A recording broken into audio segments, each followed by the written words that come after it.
I'm doing pretty well, pretty well. So I think this first one, this may sound like a rather simple question to you, but I think it's something a lot of people don't understand. So can you tell me some of the biggest reasons we see a lack of Black and minority engagement at the polls every year? Yeah, well, thank you, first of all, for caring about these issues as a young person. We need more young people that are focused on serious things and not just on verses. Um, Secondly, thank you for having me. You know, I care about this subject because my activism and much of my leadership was prompted by voter registration. Um, Interesting thing happened. I wrote about this in one of my books. When I was in high school, the rules of the school required that students register to vote in student government elections, which was for the school an exercise in civic education. The school's philosophy was the more they could get us as high school students to behave the way we would have to behave as adults, the more likely it would be that we'd be more responsible adults. And so, in the first instance, I think civic education and voting and the emphasis on democratic practices should be taught much more effectively in schools. And so I grew up in a school where that was just embedded in the culture and the curriculum. Now, what's interesting is that our school was about 25% Black and 75% white. And I ran for student government president and lost primarily because most of the Black students weren't registered. And it was strange to us that we all went to the same school and the white people seemed to know and the Black people did not seem to know. And so we began, this was 1968, we began looking around the school to see, well, what else do white people know that Black people don't know? And how is it that two groups of people can literally eat in the same cafeteria, play in the same gym, go to the same classes, and not be aware of the same information? And so we formed one of the first high school Black student unions in America. And the impetus behind that organization was to make sure Black students knew stuff, period. I mean, we weren't really angry per se, but we were very concerned that there may be other things that Black people needed to know that we didn't know. And so if you look at the original language of the Black Student Union from Montclair High School in 1968, that was the purpose. And we let white people join, one, because we had to, but two, because the objective, we weren't anti-white, we were just wanting Black people to get as much as they could out of the experience at our school. And so that shaped my perspective on activism and being proactive and being involved. Now, the other interesting thing is that shortly thereafter, during that same year, a Black woman decided to run for county office. She lived up the street from the high school. She was active in the PTA. And so my first community project was voter registration. And I, as a teenager, along with a few of my friends, went around town making sure Black people were registered to elect this Black woman who became the first Black person elected on the county level. She became the first woman elected in the state legislature, and she became the first Black woman elected in the state Senate. Her name was Dr. Winona Lipman, a brilliant woman. But that's how I first got involved in activism and community. So I think, to your answer, to your question, one, I don't think there's enough emphasis in school. Two, I don't think there's enough emphasis in the community, starting with our families and our churches. And then I also think that there's a disconnect between our understanding of government and politics and what it really is all about. And so that's why I think what you're doing is so important, because we need to understand that the quality of our lives in many ways is controlled by government policy. and the people who are in those positions make those decisions. You know, I lived in a town where most of the black people lived in one section and the white people lived in a different section. And we looked at the parks. I cared about the parks because I played baseball and basketball. We looked at just the parks on our side of town were run down, the grass was brown, the basketball courts were lopsided. You know, when the basketball rims were broken or the nets were missing, we'd have to fix them ourselves. And then you go to the upper part of town and you'd see like country club parks. And we learned early that the people who made those decisions were the politicians that were elected to office, and they determined which parks were nice and which parks weren't nice, which schools got fixed, which schools that didn't get fixed. And so I think it's on that level, not the TV stars, you know, not the national personalities, but it's on a day-to-day level. Right here in Central Jersey, there are decisions made about who fixes the roads or what roads get fixed, what neighborhoods get plowed when it snows, you know, who gets garbage picked up and doesn't get garbage picked up. I mean, these are the the basic day-to-day quality of life issues that are controlled by local politicians. And I think we need more emphasis on the relationship between government and our our day-to-day lives, and not just focus on the military and national community, even though those are important. More than we realize is control of government. I couldn't put a deck on my house without getting permission from City Hall. People who work at City Hall are hired by the people we elect. So these are the kinds of messages I think we people.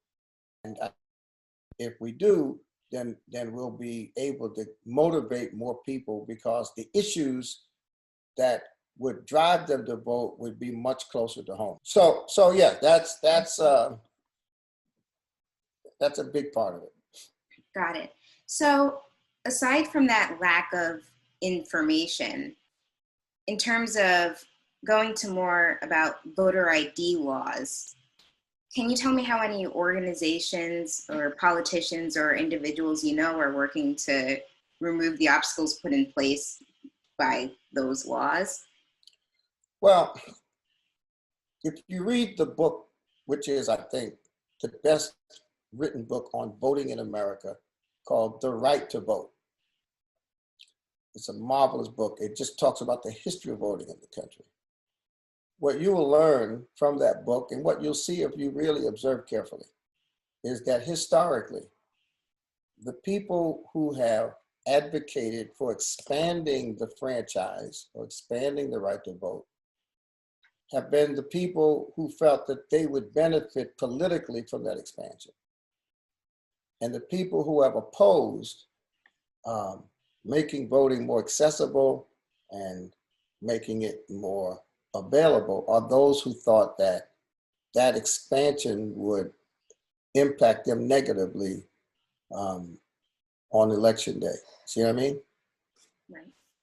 So Democrats and Republicans have been equal opportunity culprits as it relates to increasing or decreasing the franchise. So when the age to vote was lowered from 21 to 18, the people who opposed it were the people who assumed that people between 18 and 21 would not vote for them. And the people who supported it were people who believed that having 18 to 21-year-olds would increase their likelihood of winning elections. The people who were for blacks voting were the people who thought that if black people had the right to vote, that we would vote for them. And the people who opposed it for the same reason. The people who opposed women voting were people who thought women wouldn't vote for them. And so if you look at the history of America over the last 250 some odd years, what you'll see is that each party or each side of the political world has either opposed or supported expanding or making voting easier depending on political outcomes. See, that's why organizations like the NAACP and the League of Women Voters and other nonpartisan organizations are critical, because the question should not be, will this help me win or will this help my party? The question should be, is this right for democracy? And is this the right thing to do? So what's interesting about voter ID, I was in charge of the 2004 presidential election. And before the voter ID issue really became the hot issue, in 2004, the issue was the voting machine itself. Because in the year 2000, the election was so close and the ballots in Florida couldn't be detected because they had these punch cards. And so we spent about $2.3 billion giving states money to buy new voting equipment. But if you take a state like Georgia, which at that time was essentially a Democratic state, in Georgia, everybody had been used to showing photo ID when they voted. Everybody in Georgia. And what's happened in recent years, again, is that the voter ID issue has become one identified with creating barriers for people to vote. And I promise you, whenever you see a potential barrier, the people behind the construction of the barrier are the people who believe that the barrier will help them politically. I personally don't believe that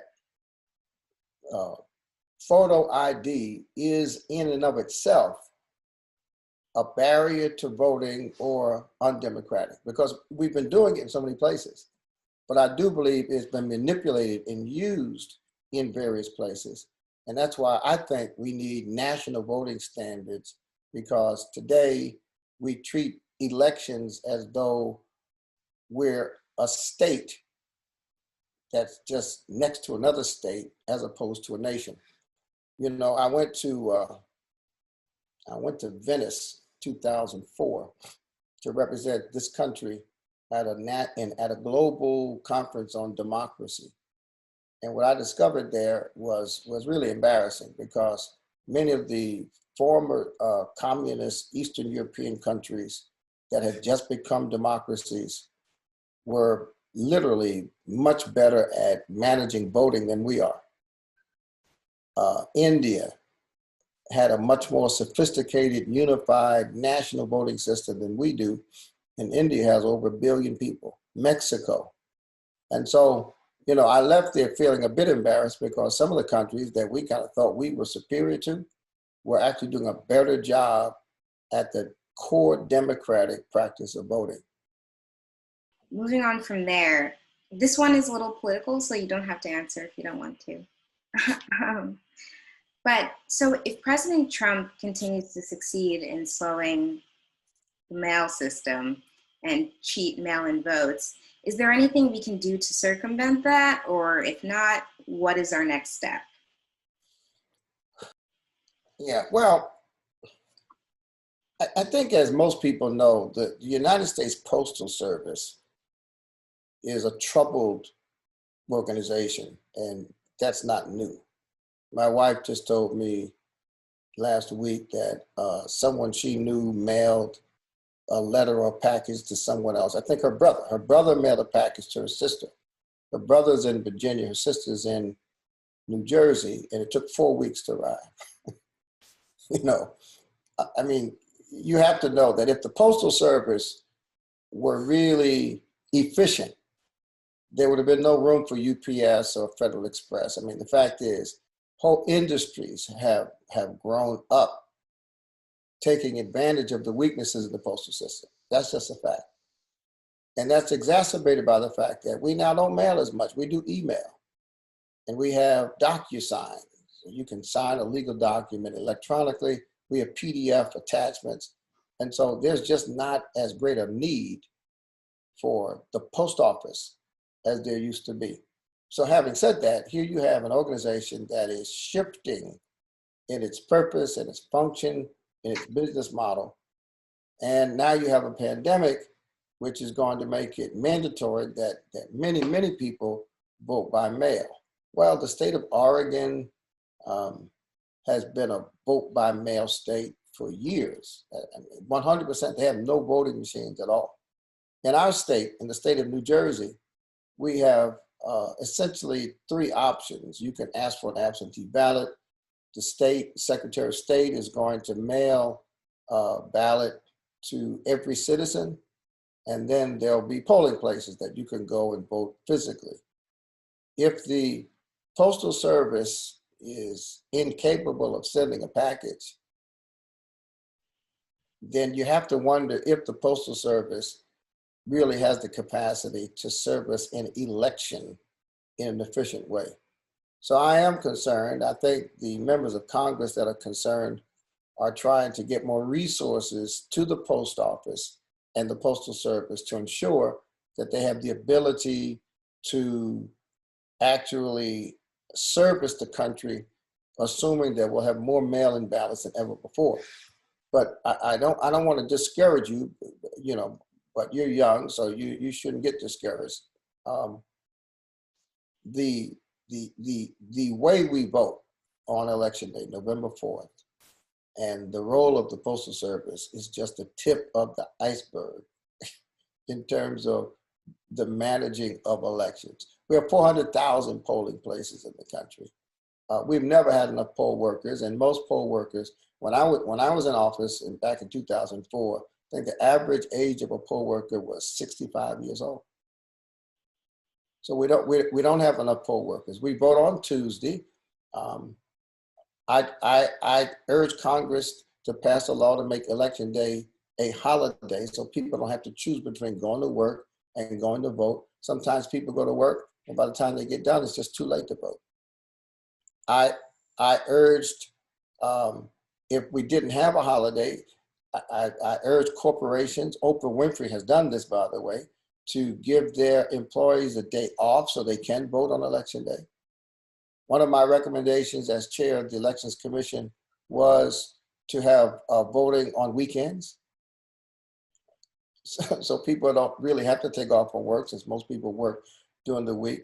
Early voting was something I advocated for, and thank God that's now present in most places. But the real tragedy in this country around voting has to do with the fact that there is no training, there's no certification, there's no degree, there's no school you can go to learn how to manage an election. And so elections administration, the people who run elections in this country, who are in charge of the counting, who are in charge of the poll workers, who are in charge of determining how many votes were cast, the real tragedy is that there's no training.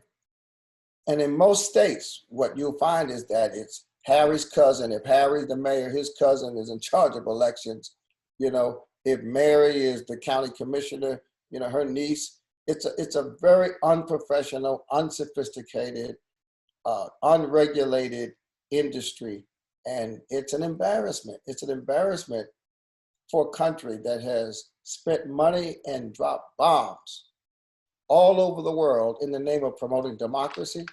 And the most fundamental activity in a democracy is the right to cast a ballot, free and fair elections. And it's our dirty little secret, you know? It's our dirty little secret. And when I was in Washington, what I discovered was that the people who were elected, members of Congress and the Senate, once they took their oath of office, they no longer cared about the system, because the implicit assumption is if the system produced them, how bad could it be? So we have I'll give you another little dirty little secret on the national level. We don't know how many people vote for president. We don't know. There's no way to find out. And that's for two reasons, because when I go to vote, if I pull the lever, push the button for president, if the machine malfunctions and my vote just does not count, there is no investigation, there is no research being done into why that happened. So let's say in your town, where do you live in Edison? Actually, I live in Woodridge now. Woodridge, okay. So let's say 100 people vote on election day, right? Let's say 100 people show up to the polls on election day. And let's say that at the end of the day, when they count how many people voted for President Trump, and they get 40, right? Mhm. And then they count how many people voted for Vice President Biden, and they get 45. What they report is 40 for Trump and 45 for Biden. What happened to the other 5? We don't know. Right. And that's in every town, in every county, in every state across the country, which means that on any given presidential election, we estimated when I was in office that we lost 1 to 2 million votes, just didn't know where they went. We didn't know if it was a machine. We didn't know if people just went into the polling booth and just didn't vote for president. It's called the undercount. And we have no sense of what is an acceptable number of votes to get lost to satisfy our need for a free and fair election. So, listen, I could teach a whole course on this. I'm not going to do it today. But what I'm telling you is that this postal issue is not the biggest challenge we have. And I think at the end of the day, what's going to happen this November that's most painful is that it'll probably take longer to determine who won the election than it normally takes. It's going to frustrate people, and it's going to create conspiracy theories and all kinds of animosity. So you're fastening your seatbelt. It's going to be an interesting month in November. Oh man, I'm discouraged. Well, it's something. Listen, it's. I mean, I smile about it, but I was so frustrated in Washington. I resigned from my job 2.5 years early because I realized the politicians just don't care. They don't care unless it's a close race. And then if it's a close race, they try to go deep into the process. But the goal is for them to win. And I'm saying that somebody has got to be working on these issues who doesn't have a personal interest in the outcome, you see? Right. So you hang in there, keep doing what you're doing.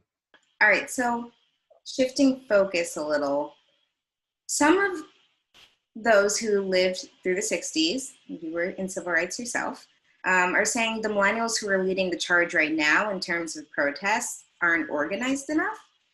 Do you think that's true? And how do you think the millennial generation can do better to make change?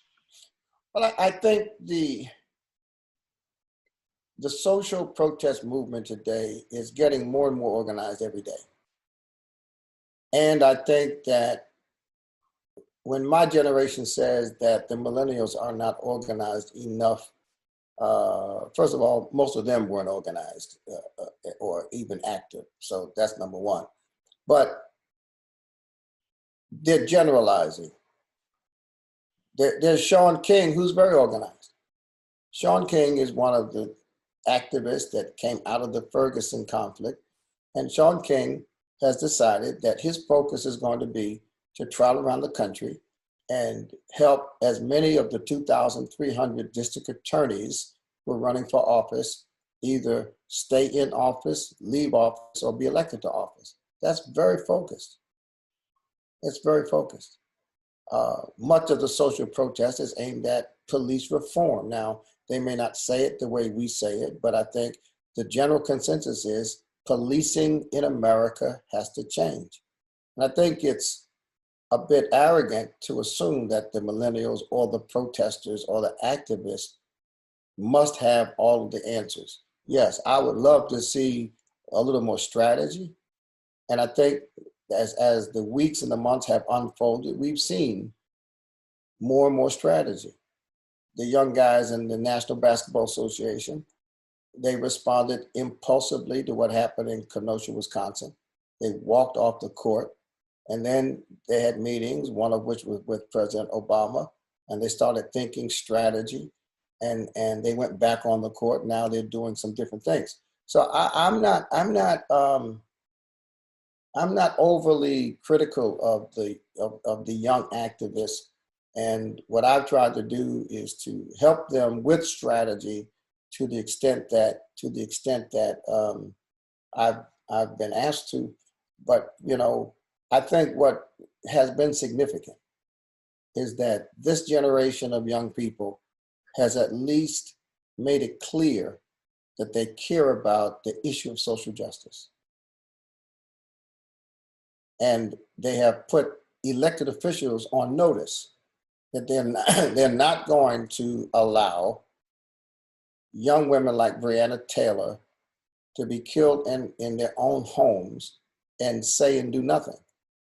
And so organization strategy will evolve and emerge, and hopefully the older people that are critical will be less critical and make themselves more available to help with strategy if they know how to do it themselves.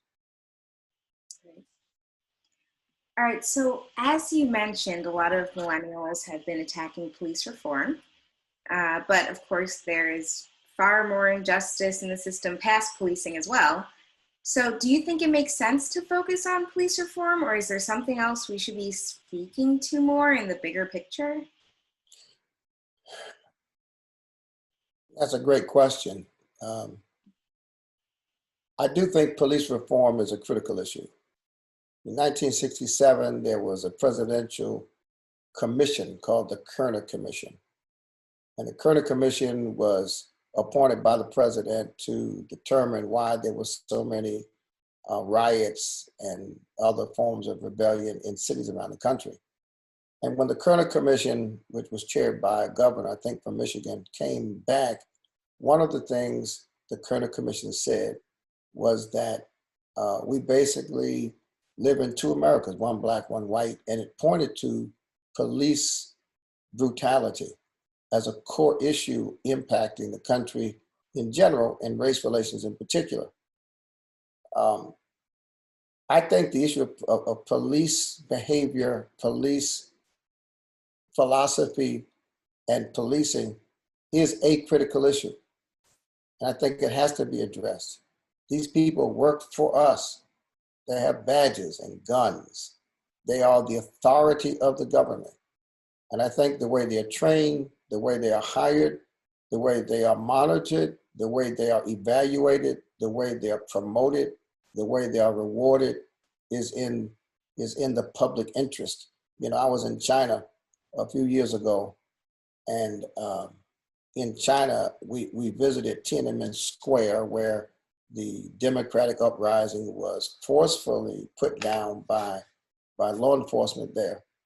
And the guards that stand along the pathway from the outside on the street inside to Tiananmen Square, they stand there like statues. And the tour guide said to us, "Don't look them in the eye," and that's a bit startling. He said, "No, don't.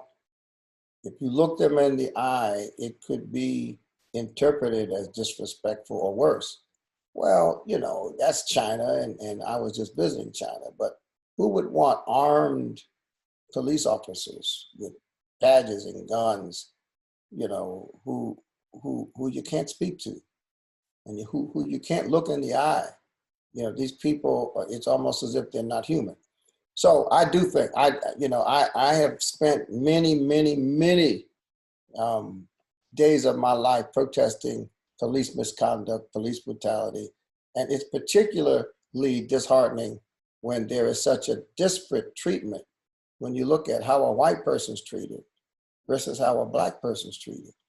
How can a white guy go into a church in South Carolina and kill 7 or 8 people, and when the police show up, they take him to Burger King, and a black guy, passes a bad $20 bill, ends up dead? I mean, it's unconscionable to think that policing could be so different for blacks, particularly in the city, and whites, especially in the suburbs. So yes, I think. However, I do think to the point of your question, the larger issue of fairness and justice in society is certainly it exceeds the issue of policing. You have to look at schools and education. You have to look at healthcare disparities and why, this little virus that doesn't, that doesn't have a brain, doesn't have eyes, the virus is just a virus, but how the virus found its way to Black people in disproportionately high numbers than white people. We have to look at that. We have to look at housing and how a city like Flint, Michigan could be impacted by lead in all the pipes in all the city. And that would never happen in a place like Holland, Michigan. So yes, we have to critique the country, and we have to demonstrate across party lines and across racial lines and across economic lines a commitment to helping America be what America always said America wanted to be. Awesome. Okay, I do have one more question. In a more spiritual sense, I'd like to ask you, what can we Black people do to keep our sense of inner peace and continue to exude warmth and love as we still watch our brothers and sisters get hurt and beaten down by the system? Yeah, well, I mean, we have to do what we've always done. We've always had a sense of our connection to God. If we didn't have that, if we needed the affirmation or the support or the love of the largest society, we would have checked out of here long ago. But we always had a sense that there is a God somewhere. God guided us from slavery to freedom. God protected us when we fought for civil rights. And we've lost our appreciation as a people, as a culture, for how good God has been to us. That's what sustained the Jews. The Jews have been run out of everywhere they've been, everywhere. But Jewish culture and Jewish religion has sustained them. We have to remember who we are. We have to also know our own history and understand the legacy we bring from Africa. Africans were industrious, creative, dynamic people, and a lot of that heritage has been lost. But when you go to Nigeria, when you go to Ghana, when you go to Niger, when you see Africa prior to slavery, then you understand the greatness that we have from the perspective of heritage. And then we have to have moral standards that protect us from succumbing to the level of our enemy. That was the genius of Dr. King. Dr. King said, Jesus taught us that you don't return hatred with hatred, you return hatred with love. And the power of love and the power of redemption and the power of service ultimately wins out over hatred. So that's how we do it. It's a moral, philosophical, theological grounding. And unfortunately, many of us today have kind of bought into consumer culture. We identify our ultimate worth with the things we own. We have failed to understand the difference between God and religion. And so if we get turned off by the church, we get turned off by God. And so I think it's really true that while we are watching now, right before our very eyes, incidents of hatred, betrayal, and abuse, it's still true that today it's better for Black people than it's ever been. Today, America is still affording us more opportunities. We have more access. I mean, it was rough back in the day, and it's rough now, but it's not as rough as it was then. It's not as rough as it was when white vigilantes had the right to just drag you back into slavery, and they were having lynchings downtown.